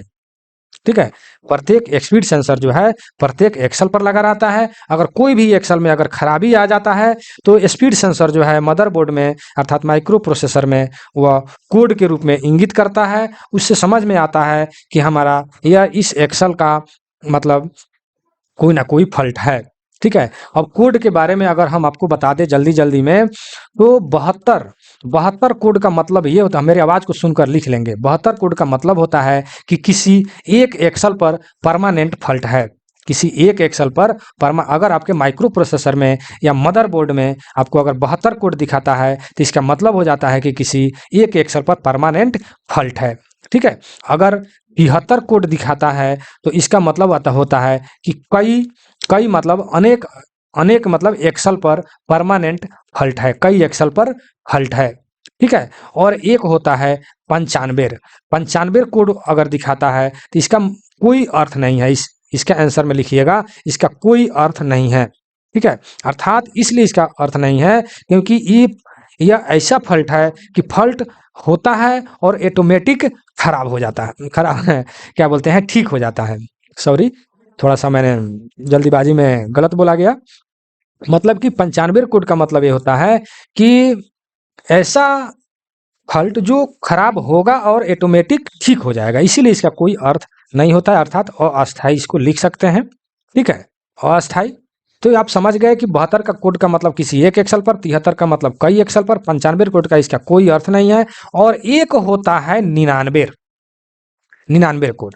तो 99 का मतलब होता है कि मेरा गाड़ी का जितने भी एक्सल है पूरी तरह से काम कर रहा है, अर्थात इसका होगा ऑल एक्सल काम कर रहा है, यानी आपके पूरी सिस्टम काम कर रहा है, कहीं से कोई दिक्कत नहीं है। 99 कोड का मतलब ये होता है। 72 कोड का मतलब एक एक्सल पर, 73 का मतलब कई एक्सल पर, 95 कोड का मतलब इसका कोई अर्थ नहीं है। कितना बोले, देखिए बोलते बोलते कहीं कहीं जीभ जो है लपटपा जाता है, इधर उधर बुला जाता है, कमेंट आने लगता है कि जल्दीबाजी में सर आप कुछ अलग ही बोल देते हैं। तो बात सही है, जानते हुए भी गलत बोला जाता है, फिर भी तो मैं कोशिश करता हूं कि आराम से ही। चलिए 29 में क्या कह रहा है कि OMRS में WCM द्वारा बजाया जाने वाला महत्वपूर्ण अलार्म है। ठीक है, महत्वपूर्ण अलार्म है। तो इसका सही आंसर जो है व्हील इम्पैक्ट जो है 350 केन फॉर ILF क्या है बेटर इक्वल 4.5, यानी अर्थात इसका डी आंसर हो जाएगा। ठीक है, यह जो है यह व्हील इम्पैक्ट का ग्रेटर और इक्वल होता है 350 के एन का। ठीक है, यह जो है OMRS जो है WCM का जो है बजाया जाने वाला महत्वपूर्ण अलार्म जो है व्हील इम्पैक्ट 350 के एन के मतलब ग्रेट और इक्वल होता है। ठीक है, यही इसका सही आंसर हो जाएगा, रट लीजिएगा। हम नेक्स्ट क्वेश्चन पर चलते हैं, क्वेश्चन नंबर 30। बायोटायलेट टैंक में किस प्रकार के बैक्टीरिया का प्रयोग, देखिए बहुत ही इंपॉर्टेंट क्वेश्चन है, ऐसे बार बार क्वेश्चन पूछा जाता है। ठीक है ना, बायोटायलेट के बारे में मैंने वीडियो शायद नहीं बनाया है उसके बारे में जो, लेकिन बायोटायलेट का जब भी क्वेश्चन आता है इसके पूरे डिटेल के रूप में मैं बता देता हूं। तो इसमें एनाएरोबिक हो जाएगा, एरोबिक भूल करके नहीं मारिएगा। ठीक है ना, एनाएरोबिक होगा। ठीक है, क्या होगा, एनाएरोबिक होगा, ध्यान में रखेंगे। अब इसके बारे में जल्दी जल्दी आप लोग लिख लेंगे, हम बोल रहे हैं क्योंकि वीडियो तो लंबा होते चला जाता है। एक नंबर में आप लोग लिख लीजिए कि एनाएरोबिक बैक्टीरिया के बारे में मैं बोल रहा हूं कि यह 6 से 8 घंटे तक, घंटे में यह दुगुना हो जाता है। कितना देर में हो जाता है, क्वेश्चन आता है इसीलिए मैं मुझे बोलना पड़ रहा है कि 6 से 8 घंटे में यह दुगुना हो जाता है। और यह द्रव एवं गैस के रूप में इसका अपघटन होता है। ठीक है, इन्हें डाइजेस्टर में 3 से 4 महीने तक हम लोग रख सकते हैं। ठीक है, और यह 0 से 60 डिग्री सेंटीग्रेड ताप पर बना रहता है। ठीक है, ये जो भी 4 गो पॉइंट मैंने लिखाया बहुत ही इंपॉर्टेंट एनाएरोबिक के बारे में कि यह 6 से 8 घंटे तक या 8 घंटे में यह दुगुना हो जाता है। द्रव एवं गैस के रूप में इसका अपघटन होता है, मतलब बाहर निकल जाता है। और तीसरा पॉइंट मैंने लिखाया कि इन्हें डाइजेस्टर में 3 से 4 महीना तक हम लोग रख सकते हैं। ठीक है, और यह 60 डिग्री के तापमान तक यह बना रहता है। ठीक है ना, यह क्वेश्चन बहुत ज़्यादा पूछा जाता है, इसलिए आप लोग वहाँ पर लिख लेंगे। और एक और क्वेश्चन पूछता है, ये तो हो गया आपको एनाएरोबिक के बारे में। ठीक है ना, अब टैंक के बारे में आप लोग लिख लीजिए। टैंक के बारे में जो क्वेश्चन आता है इसका साइज जो है यहाँ पर साइज लिख लेंगे, साइज लिख लेंगे 1150 गुना 720 गुना 540। ठीक है, यह इसका साइज हो गया। ठीक है, और कुल आयतन अगर पूछता है, कुल आयतन तो 400 लीटर मारिएगा। कितना, 400 लीटर। ठीक है ना, अगर प्रभावी आयतन अगर पूछे, प्रभावी आयतन अगर पूछता है तो 300 लीटर मारिएगा। ठीक है, चलिए इतना लिख लीजिए। कुल आयतन की मैं बात कर रहा हूं, कुल आयतन, यहां पर आयतन जरूर लिख दीजिएगा। कुल आयतन 400 लीटर, प्रभावी आयतन 300 लीटर। ठीक है, और अगर खाली टैंक का भार पूछता है, खाली टैंक का भार अगर पूछता है तो 110 केजी, देखिए केजी में है, वो लीटर में था, यहाँ पर भार पूछा गया, वो आयतन था। ठीक है ना, तो खाली टैंक का भार 110 केजी हो जाएगा। ठीक है, और पटरी से, अगर पटरी है, अगर क्वेश्चन पूछता है कि टैंक के बीच की मतलब ऊंचाई कितना होता है, तो यह होता है 220 mm। ये बहुत इंपॉर्टेंट क्वेश्चन हमने बताया, इसको मतलब क्या बोलते हैं, कॉपी में आप लोग नोट कर लेंगे। चलिए क्वेश्चन नंबर 31 में क्या है कि बायोटायलेट को किसके साथ, देखिए क्वेश्चन में थोड़ा सा अंतर है।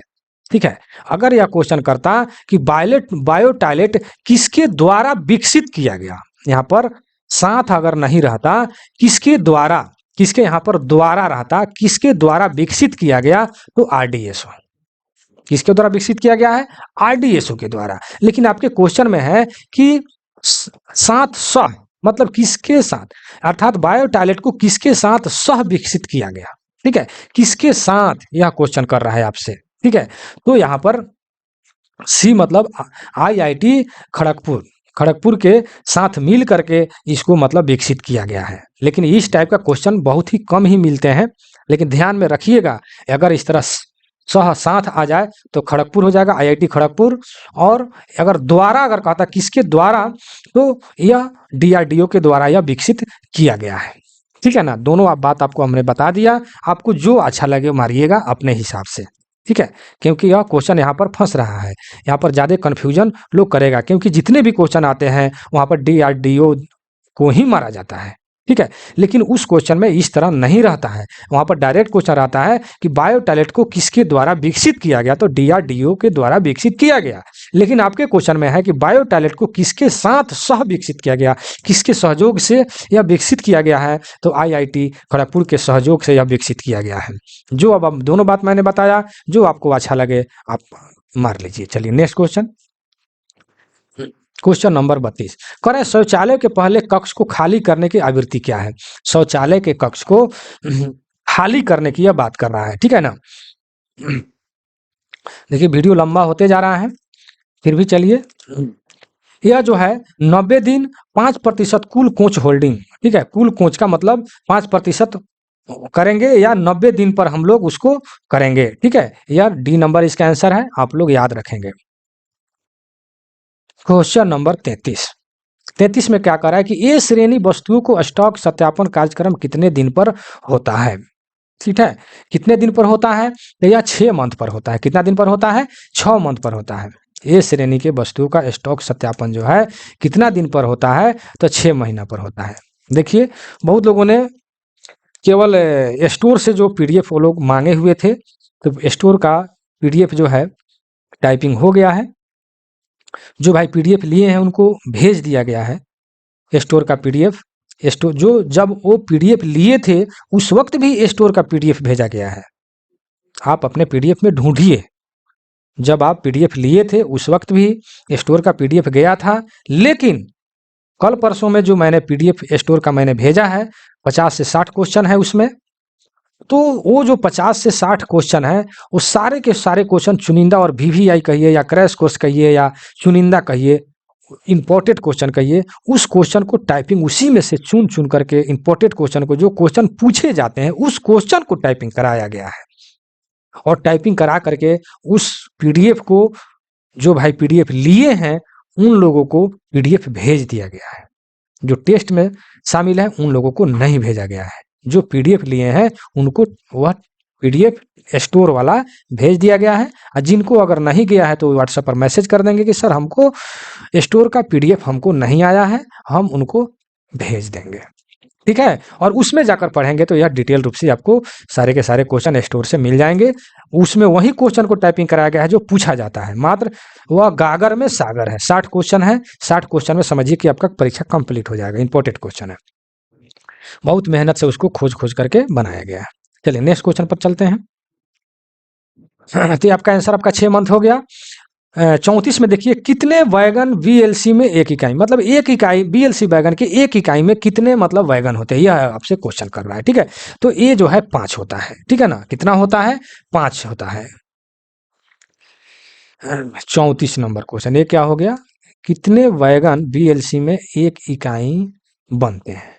ठीक है, तो यहाँ पर जो है हम तो शायद बी चेक करा दिए हैं ना, 34 का बी ठीक है। तो देखिए बीएलसी जो होता है 1 यूनिट का, तो 1 यूनिट में जो है या 5 जो है 1 2 3 4 5, ठीक है, तो 5 कार होते हैं 1 यूनिट में जो है बीएलसी के 5 कार होते हैं, जिसमें दोनों बाहर वाले कार को ए कार के नाम से जानते हैं, अब बच गया बीच में 3 गो कार, उसको हम लोग बी कार के नाम से हम लोग जानते हैं। ठीक है, तो यह क्वेश्चन कह रहा है कि बीएलसी के 1 इकाई में कितने वैगन होते हैं, तो 5 वैगन होते हैं। कितने होते हैं, 5 वैगन होते हैं। ठीक है, और ये मैंने बताया कि इसलिए क्योंकि क्वेश्चन पूछता है कि बीएलसी के 1 यूनिट में कितने ए कार होते हैं, तो ए कार अगर पूछता है तो 2 होते हैं, अगर यह क्वेश्चन पूछता है कि बीएलसी के एक यूनिट में कितने बी कार होते हैं, तो यह 3 होते हैं। तो बी कार 3 हो जाएगा और ए कार 2 हो जाएगा। लेकिन आपके क्वेश्चन में एक यूनिट में कुल कितने कार होते हैं, यह क्वेश्चन आपके क्वेश्चन में है, तो 5 कार होते हैं। कुल जो है 5 कार होते हैं, बी में 3 और ए में 2। जहां तक विश्वास है कि आप समझ गए होंगे। अगर यहाँ तक वीडियो में बने हैं तो एक बार लाइक शेयर और सब्सक्राइब जरूर कर लीजिए। आप जहाँ है वहाँ शेयर नहीं कीजिएगा, बाहर जगह भी आप शेयर कर दीजिए, यही आप लोगों से हम उम्मीद करते हैं। नेक्स्ट क्वेश्चन, नई नंबरिंग योजना के अनुसार पहले 2 अंक क्या इंगित करता है? ठीक है, नई योजना के अंतर्गत पहले 2 अंक जो है क्या इंगित करता है, यह आपसे क्वेश्चन कर रहा है। तो यह जो है टाइप ऑफ वैगन, देखिए यहाँ पर ए होगा वैगन का टाइप जो है, पहले 2 अंक जो है वैगन का टाइप जो है इंगित करता है। इसके बारे में पिछला वीडियो में मैंने पूरी डिटेल में मैंने बताया था, लेकिन आप फिर से यहाँ देख लीजिए और कॉपी में नोट कर लीजिए यहाँ पर, ठीक है ना। लिखिए कि वैगन नंबरिंग कुल 11 डिजिट में होता है। देखिए मैं बोलूंगा वो लिखिएगा, क्योंकि उतना मैं लिख नहीं पाऊंगा, ठीक है। लिखिए वैगन के नंबरिंग कुल 11 डिजिट में होता है। कितना होता है? 11 डिजिट में होते हैं, ठीक है। जिसमें पहला और दूसरा यानी प्रथम 2 अंक जो आपके क्वेश्चन में है, प्रथम 2 अंक अर्थात पहला एवं दूसरा वैगन के टाइप को इंडिकेट करता है। पहला और दूसरा किसको करता है? वैगन के टाइप को इंडिकेट करता है। तथा तीसरा एवं चौथा डिजिट किस रेल का यह वैगन बना है यह दर्शाता है, यानी किस जोन का यह वैगन बना है उसको दर्शाता है। कौन दर्शाता है? ठीक है, तीसरा और चौथा, ठीक है। जैसे एनआर सीआर ये सब जो होता है वो हो गया, ठीक है। 5वीं और 6ठी डिजिट जो है मैन्युफैक्चर ईयर को दर्शाता है। पांचवी और 6ठी जो है आपको मैन्युफैक्चर मतलब कब बना है उसको दर्शाता है, मैन्युफैक्चर ईयर को दर्शाता है। तथा 7वें 8वें 9वें और 10वें यह जो है वैगन के सीरियल नंबर को दर्शाता है। 8वें 9वें और 10वां क्या है? वैगन के सीरियल नंबर को दर्शाता है। तथा लास्ट जो होता है 11वीं डिजिट, लास्ट में जो होता है 11वीं डिजिट वह चेक डिजिट को दर्शाता है। 11वीं डिजिट किसको दर्शाता है? चेक डिजिट को दर्शाता है, ठीक है। आप वीडियो को रोक करके इसको फिर से सुन लीजिए, हम जो मैंने बोला है, ठीक है। मिला लीजिए, एक बार बोलता हूं। वैगन के नंबरिंग कुल 11 डिजिट का होता है, जिससे पहला और दूसरा वैगन के टाइप को इंडिकेट करता है। तथा तीसरा और चौथा डिजिट जो है किस रेल का यह वैगन बना है यह इंडिकेट करता है। और 5वीं और 6ठी डिजिट जो है मैन्युफैक्चर ईयर को दर्शाता है। तथा 7वें 8वें 9वें और 10वें यह वैगन के सीरियल को दर्शाता है। और लास्ट 11वीं जो है चेक डिजिट को दर्शाता है। यह आप लोग कॉपी में नोट कर लेंगे। हम नेक्स्ट क्वेश्चन पर चलते हैं, बहुत ज्यादा मतलब एथी हो गया, ठीक है ना। Question number 36। हाँ, बोलते बोलते तो थोड़ा थक जाते हैं, ठीक है ना, क्या कीजिएगा। चलिए, क्रय मूल्य रुपये से अधिक, क्या क्रय मूल्य रुपये यानी यहाँ पर डैश होना चाहिए। क्रय मूल्य डैश रुपये से अधिक होने पर मामलों को निविदा समिति द्वारा निपटाया जाता है, ठीक है। माने क्रय मूल्य कितना रुपया से अधिक होने पर मामलों की निविदा समिति द्वारा निपटाया गया है, ठीक है। अब देखिए जो है ये जो है मेरे समझ से 5 लाख होना चाहिए, ठीक है ना, 5 लाख होना चाहिए। लेकिन कहीं कहीं आपको 10 लाख भी मिलेगा, ठीक है। कहीं 10 लाख भी चेक कराया गया है, कहीं आपको 5 लाख भी चेक कराया गया है, लेकिन मेरे समझ से 5 लाख इसका होना चाहिए, ठीक है। लेकिन कहीं कहीं आंसर आपको 10 लाख भी चेक कराया गया है या थ्योरी में 10 लाख भी मिलता है, लेकिन मेरे समझ से 5 लाख। अब आपको जो अच्छा लगे आप कीजिएगा, ठीक है। मैंने दोनों बता दिया। जब यह थ्योरी पढ़िएगा, ठीक है, तो वहां पर कहीं आपको 10 लाख भी मिलेगा, कहीं 5 लाख मिलेगी, ज्यादातर 5 लाख मिलेंगे, इसलिए 5 लाख हमने मारा है, ठीक है।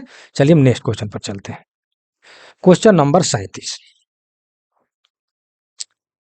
कह रहा है कि ए श्रेणी की कुल वस्तुएं उपभोग मूल्य का डैश प्रतिशत दर्शाता है, ठीक है।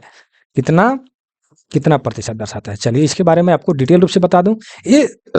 ये श्रेणी की वस्तुएं कुल उपभोग मूल्य का डैश प्रतिशत बताता है। तो पहले इसका आंसर आप जान लीजिए, 70% दिखाता है, फिर इसके बाद में मैं आपको डिटेल में बताऊंगा, ठीक है। यहां पर आप लिख लीजिए कुल वस्तु का प्रतिशत, ठीक है। और यहां लिख लीजिए, आप आवाज को सुन कर लिखिए भैया, मैं पूरा लिख नहीं पाऊंगा। टोटल, यहाँ शॉर्ट में लिखता हूं, टोटल आइटम का वैल्यू लिख देते हैं, टोटल आइटम का वैल्यू, ठीक है। अपना शॉर्ट में लिखे हैं, आप अपना समझिएगा, ठीक है। अब हम यहाँ लिख देते हैं ए, बी और सी, ठीक है। तो ए कैटेगरी के वस्तु का अगर प्रतिशत, चाहे मेरे आवाज को सुनकर लिखिए, ए में मतलब ए वाला, ये जो ए कैटेगरी के होते हैं, 10% अगर आप उपयोग करते हैं, 10% आप उपयोग जब होता है तो उसका वैल्यू जो है 70% हो जाएगा, ठीक है। और जब बी कैटेगरी में होता है, 20% इसका जो है उपयोग होता है, तो इसका वैल्यू जो है 20% ही होता है। और सी कैटेगरी में 10% वस्तु का प्रतिशत जब होगा तो इसका जो है, नहीं, इसका हो जाता है 70, क्योंकि 10 अब 30, तो यहाँ 70% बच गया, तो 70% बच गया। तो देखिए यहाँ पर 7 दूना, यहाँ 90% हो गया, तो यहाँ पर आप 10% लिख सकते हैं, समझ गए, ठीक है। वस्तु का कुल प्रतिशत, यानी ए वाला आइटम, वस्तु का कुल प्रतिशत अगर 10 है तो इसका टोटल आइटम वैल्यू कितना हो जाएगा? 70%। वस्तु का कुल प्रतिशत अगर 20% रहे तो टोटल आइटम का वैल्यू जो है 20% हो जाएगा। और 70% वस्तु का प्रतिशत रहे तो टोटल आइटम वैल्यू 10% हो जाएगा। तो आपके हिसाब में क्या है कि ए श्रेणी की कुल उपभोग मूल्य का प्रतिशत जो है 70%, उपभोग की बात कर रहा है, ठीक है ना। तो अब जहां तक विश्वास है कि समझ गए होंगे, हम नेक्स्ट क्वेश्चन पर चलते हैं। क्वेश्चन नंबर 39 और असंवेदनशील परीक्षण की जांच के लिए दबाव ड्रॉप क्या होना चाहिए? असंवेदनशील मतलब कि इनसेंसिटिविटी टेस्ट के बारे में यह बात कर रहा है, ठीक है ना, इनसेंसिटिविटी टेस्ट, ठीक है। तो इसका हो जाएगा 0.3 kg पर cm², ठीक है। नेक्स्ट क्वेश्चन, खाली लोड डिवाइस, ये तो बार बार क्वेश्चन आता है और इंपॉर्टेंट भी है, ठीक है ना। खाली रहेगा तो क्या होगा और भरा रहेगा तो क्या होगा? खाली लोड डिवाइस दिखाता है, ठीक है। तो आपको खाली जब रहेगा, देखिए, तो येलो रहेगा, और लोडेड रहेगा तो ब्लैक होगा, यानी काला रहेगा, ठीक है। खाली रहेगा तो पीला, और भरा रहेगा तो ब्लैक अर्थात काला दिखाई देगा, ठीक है। ये तो एकदम सिंपल सा क्वेश्चन है। नेक्स्ट क्वेश्चन, क्वेश्चन नंबर 41 में क्या करें कि एकल कार्य रिसाव परीक्षण में हवा का दबाव ड्रॉप अधिक नहीं होना चाहिए। बहुत इंपॉर्टेंट क्वेश्चन है, ठीक है। ये बार बार क्वेश्चन पूछा जाता है, ठीक है। तो वो हो जाएगा 0.2 kg पर cm² पर मिनट। देखिए यहाँ पर मिनट दिया है, ध्यान दीजिएगा, पर मिनट। मिनट का जगह पर कहीं कहीं लिख देता है, जानते हैं क्या? 60 सेकेंड, ध्यान रखिएगा। तो क्वेश्चन में आप लिख लीजिएगा 0.2 kg पर cm² पर मिनट, या पर 60 सेकेंड भी लिख देता है, ठीक है ना। तो 1 मिनट में 60 सेकेंड होते हैं, आप समझ ही सकते हैं, इसलिए आप इसको कहीं 60 सेकेंड भी लिख लेता है, इसलिए आपको ध्यान में रखिएगा या इसको कॉपी में नोट कर लेंगे, ठीक है। हम नेक्स्ट क्वेश्चन पर चलते हैं क्योंकि वीडियो लंबे होते जा रहे हैं। नेक्स्ट क्वेश्चन, डीबी के परीक्षण के लिए ब्रेक सिलेंडर में 0.8 से 0.04 किलोग्राम पर cm² तक निकालने के लिए आवश्यक समय, देखिए। अब देखिए, आप जान रहे हैं, मैं पहले कोचिंग का बता दूं, कोच का ब्रेक अप्लाई समय जो होता है, ब्रेक अप्लाई जो होता है, अप्लाई का समय जो है 3 से 5 सेकेंड में होता है। कितना में? 3 से 5 सेकेंड में। और रिलीजिंग टाइम जो होता है 15 से 20 सेकेंड में होता है। लेकिन आपके यह क्वेश्चन में यह इंडिकेट नहीं किया है कि यह कोचिंग है या गुड्स है, ठीक है ना। तो जब यहाँ पर मैंने कोचिंग का आपको हम यहाँ पर लिख दिया, तो इस तरह का ऑप्शन इसमें कोई नहीं है, इसलिए गुड्स के लिए 45 से 60 सेकेंड होता है रिलीजिंग टाइम। ठीक है, देखिए यहाँ पर किया लिखा है क्या कि निकलने के लिए आवश्यक समय, यानी हवा जो है निकल रहा है अर्थात रिलीजिंग टाइम यह पूछ रहा है। तो यह जो है गुड्स के लिए दिया है, गुड्स जो है 45 से 60 सेकंड में रिलीज हो जाता है गुड्स में। ठीक है, लेकिन कोचिंग में जो है 15 से 20 सेकंड में होता है। ठीक है, तो इससे यह साबित हो जाता है इससे कि यह गुड्स का दिया हुआ है, आपके क्वेश्चन में गुड्स या कोचिंग इंडिकेट नहीं किया है। तो यह गुड्स के लिए आपके क्वेश्चन दिया है जो 45 से 60 सेकंड आंसर इसका होगा। अब कुछ के लिए आप समझ ही गए। चलिए नेक्स्ट क्वेश्चन पर चलते हैं। यहाँ तक वीडियो में बने हैं तो सब्सक्राइब जरूर कर लीजिए एक बार, अगर नए हैं तो। 43 number question, correct air brake system में ब्रेक कब नहीं लगना चाहिए जब बीपी में हवा का दबाव गिरने की दर डैश हो। यानी एयर ब्रेक सिस्टम में ब्रेक तब नहीं लगना चाहिए, मतलब ब्रेक कब तक नहीं लगना चाहिए जब तक बीपी का हवा का दबाव डैश हो, मतलब कितना दबाव गिर जाए तब तक ब्रेक जो है नहीं लगना चाहिए। तो सी नंबर में देखिए 0.3 kg पर cm स्क्वायर इन 60 सेकेंड आ गया ना, 60 सेकेंड। इसी जगह पर वहां पर जो है आपको क्या लिखा था देखे है ना, ये पर मिनट, यहाँ पर 60 सेकंड की जगह पर मिनट भी हो जाता है। ठीक है ना, तो वो तो दूसरा क्वेश्चन था, ये दूसरा क्वेश्चन है, यहाँ पर मिनट भी लिख सकता है 60 सेकंड की जगह पर। ठीक है, तो ध्यान में रखेंगे। ठीक है, तो 0.3 kg पर cm स्क्वायर इन 60 सेकेंड तक अगर मतलब एयर ब्रेक सिस्टम में दबाव अगर नहीं दबाव क्या कर सिस्टम में ब्रेक तब नहीं लगना चाहिए जब बीपी का हवा का दबाव इतना तक गिरने की दर इतना जब हो जाए तो ब्रेक तब तक नहीं लगना चाहिए। ठीक है, बहुत इंपॉर्टेंट क्वेश्चन है, ध्यान में रखिएगा।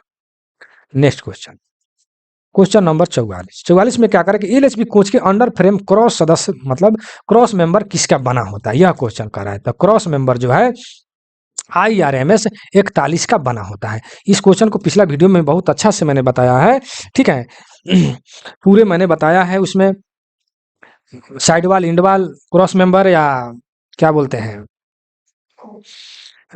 सोल बार सबको मैंने बताया है, लेकिन यहाँ पर मैं जल्दी मैं बता दूंगा, नहीं तो मेरा LHP डायमेंशन या VVI डायमेंशन वाला जो वीडियो उसको देखेंगे, या जो PDF लिए हैं VVI डायमेंशन वाला PDF पढ़ेंगे, उनको मिल जाएगा टोटल। ठीक है, उसमें जितने भी अंक वाला क्वेश्चन है मैंने छांट करके PDF बनाया था। तो फिर मैं यहाँ पर मैं बता दूं कि साइड वाल और इंड वाल ये जो है फेरेटिक स्टील का बना रहता है, फेरेटिक स्टील का यह बना रहता है, यानी 409। और फ्लोर एंड रूफ जो है ये जो है अस्टेनिक स्टील, अस्टेनिक स्टील यहाँ पर अस्टेनिक स्टील मैं लिख देता हूँ शॉर्ट में, अस्टेनिक स्टील 304 का बना रहता है।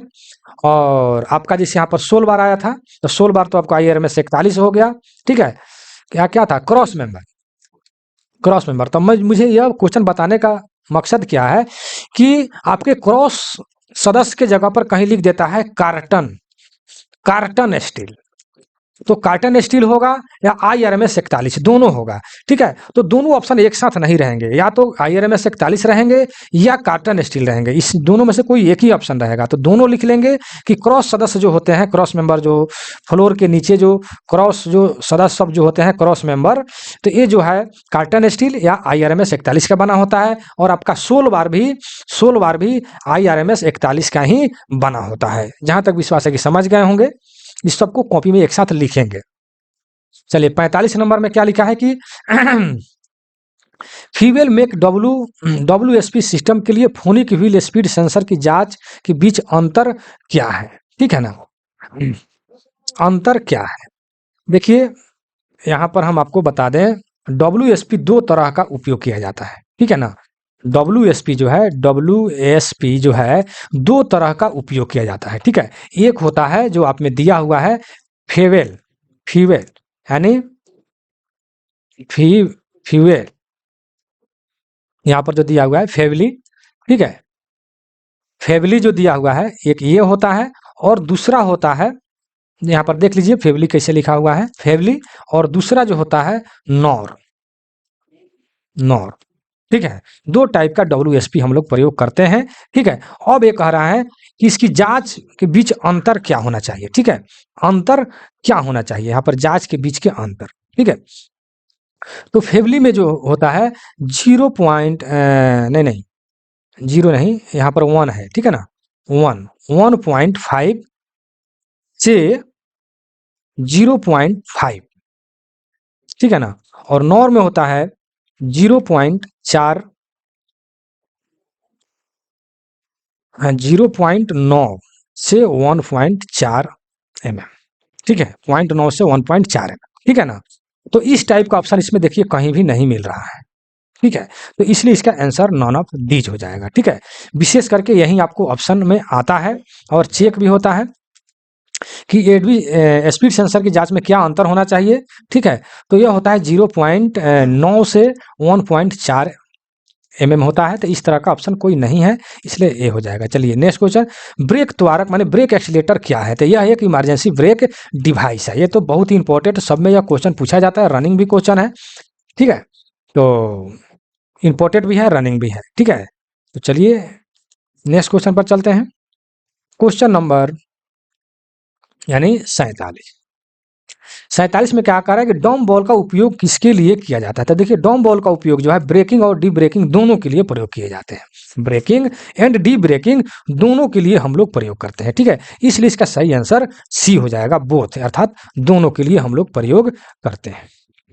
क्वेश्चन नंबर 48 में क्या है कि ब्रेक क्या लिखा है, ब्रेक डिस्क के बीच फिन्स किस उद्देश्य से लगाए। देखिए ब्रेक में फिन्स जो होते हैं, जिससे डिस्क ब्रेक की बात कर रहा है, डिस्क ब्रेक में आप लोग देखते हैं कि इस तरह जो फिन्स जो लगे रहते हैं, यह जो है मुख्य रूप से कूलिंग के लिए लगाया गया, शीतलन के लिए यह लगाया गया। ठीक है, शीतलन के लिए, यानी लगा ब्रेक के दौरान प्रभावी शीतलन प्रदान करने के लिए यह लगाया गया है। ठीक है ना, लेकिन कहीं कहीं देखिए ऑप्शन में क्या है कि डिस्क ब्रेक के वजन को कम करने के लिए, मजबूती प्रदान करने के लिए, डिस्क यहाँ पर डी ऑप्शन में क्या देता है, कहीं कहीं लिख देता है कि ऑल। ठीक है ना, सभी के लिए। तो आप विशेष करके कंफ्यूज में करके आप लोग ऑल मार देते हैं। ठीक है, ये तो फिन्स से जो है आपका वजन थोड़ा मान लेते हैं, अगर पूरा निशना में रहे यानी पूरा गठीला रहे तो ये वजन तो बढ़ेगा, फिन्स देने पर वजन तो कम हो जाता है, बात सही है।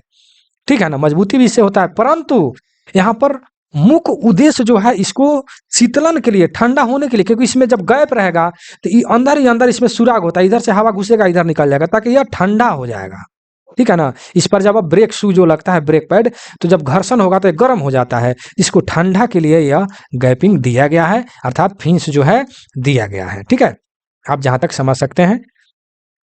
और ब्रेक डिस्क के बारे में जो हम अब इसको मैं बता दूं कि इसकी दाया जो है 640 mm होता है, और यह जो मोटाई जो है, इसका मोटाई जो है 110 mm होता है, और यह ग्रे कास्ट आयरन का यह बना होता है। ठीक है, और दोनों डिस्क की बीच की दूरी जो है 1030 mm होता है। ठीक है, और यहाँ पर आपका मान लेते हैं कि व्हील है, इसको मिटा दीजिए। ठीक है, मान लेते हैं कि यह एक्सल है, यहाँ पर डिस्क है, और यहाँ पर आपका व्हील है। ठीक है ना, तो इसके बीच की दूरी जो है 1030 mm होता है, और इनर फेस यानी व्हील और डिस्क के बीच की दूरी कितना होता है, तो 175 mm होता है, और इसका मोटाई उटाई तो सब हम बता ही दिए। ठीक है, इंपॉर्टेंट जो क्वेश्चन पूछता है उसके बारे में जल्दी जल्दी मैंने बता दिया, उसको कॉपी में 100% आप नोट कर लेंगे। नेक्स्ट क्वेश्चन, क्वेश्चन नंबर 49 में क्या कह रहा है कि जब ब्रेक लागू स्थिति में रहे तो ब्रेक संकेत हारा स्थिति दिखाता है, तो क्या कारण हो सकता है। जबकि ब्रेक लागू मतलब अप्लाई है, तो मतलब रेड दिखाना चाहिए, तो यह हरा दिखा रहा है, आखिर कारण क्या हो सकता है। ठीक है, तो देखिए सीयर चार्ज नहीं किया गया है, बीसी मतलब ब्रेक सिलेंडर लाइन में भारी रिसाव, मतलब बीसी जो है ब्रेक सिलेंडर आपको कहीं ना कहीं बहुत रिस रहा है, मतलब लीकेज हो रहा है। हैंडल रिलीज वाल्व रिलीज स्थिति में कहीं ना कहीं अटक गया है, तब भी जो है आपका ब्रेक जो है लागू स्थिति में है, हम ब्रेक लगा दिए हैं फिर भी यह हारा दिखा रहा है, हारा के मतलब रिलीज है, ब्रेक लगा नहीं है। ठीक है, इसका कारण यही है, इसलिए ऑल ऑफ एबव हो जाएगा, सब इसका आंसर हो जाएगा। नेक्स्ट क्वेश्चन पर चलते हैं, क्वेश्चन नंबर 50 में क्या कर रहा है कि एलएचबी कोच में स्पीड सेंसर और फोनिक व्हील असेंबल में कुल संख्या, यानी एलएचबी कोच में स्पीड सेंसर और फोनिक विलेशन में कुल कितने स्पीड सेंसर लगे होते हैं? तो इतना बात समझ लीजिए कि स्पीड सेंसर प्रत्येक एक्सल पर स्पीड सेंसर लगा रहता है। तभी तो हमने ऊपर बताया कि प्रत्येक एक्सल का रीडिंग जो है आपको माइक्रो प्रोसेसर या मदरबोर्ड में जाकर के देता है कि 72, अभी हमने ऊपर बताया कि 72 कोड का मतलब होता है किसी एक एक्सल पर फॉल्ट है, 73 का मतलब कई एक्सल पर फॉल्ट है, 99 का मतलब होता है कि सभी एक्सल हमारा सही ढंग से काम कर रहा है, और 95 का मतलब होता है कि इसका कोई अर्थ नहीं, क्योंकि ऐसा फॉल्ट होता है जो ऑटोमेटिक ठीक हो जाता है। तो इसीलिए प्रत्येक एक्सल पर मतलब सेंसर लगा रहता है, ठीक है। तो यहाँ पर आपको कह रहा है एलएचबी यहाँ पर कोच की बात कर रहा है, तो कोच में जो है 4 एक्सल होता है, तो 4 आपको स्पीड सेंसर हो जाएंगे, अर्थात आपका आंसर जो है डी हो जाएगा, ठीक है। लेकिन आपके बोगी जो है एक बोगी में जो है 2 एक्सल होते हैं, तो दोनों एक्सल मिलकर किसी एक ही एक्सल पर एक साइड में अर्थिंग डिवाइस होता है, जो कि 51 नंबर में आपका क्वेश्चन किया है कि एलएचबी कोच में कितने अर्थिंग उपकरण मौजूद हैं। तो वहां पर आंसर आपका 2 हो जाएगा, क्योंकि एक बोगी में एक ही अर्थिंग डिवाइस रहते हैं, ठीक है ना। मान लेते हैं कि अब बोगी हो गया, तो एक बोगी में एक ही अर्थिंग डिवाइस रहते हैं, लेकिन स्पीड सेंसर प्रत्येक एक्सल पर आता है, तो एक्सल 4 होता है, तो स्पीड सेंसर भी आपका 4 हो जाएगा, ठीक है। और अर्थिंग डिवाइस एक बोगी में एक ही होता है, तो एक कोच में 2 बोगी होता है, इसलिए आपके मतलब 2 आंसर हो जाएगा, ठीक है। चलिए क्वेश्चन नंबर 52 में आपको पूछा है कि हॉट एक्सल क्या है। तो हॉट एक्सल के बारे में एकदम डिटेल में मैं अगले वीडियो में मैंने बताऊंगा, क्योंकि मैं 50 क्वेश्चन का ही वीडियो बनाता हूं। यहाँ पर 52 51 तक बता दिए, ठीक है। अब हॉट एक्सल क्या है इसके बारे में डिटेल बताऊंगा, कुछ टाइम भी लगेंगे, ठीक है। इसलिए जो है अगले वीडियो में बनाऊंगा।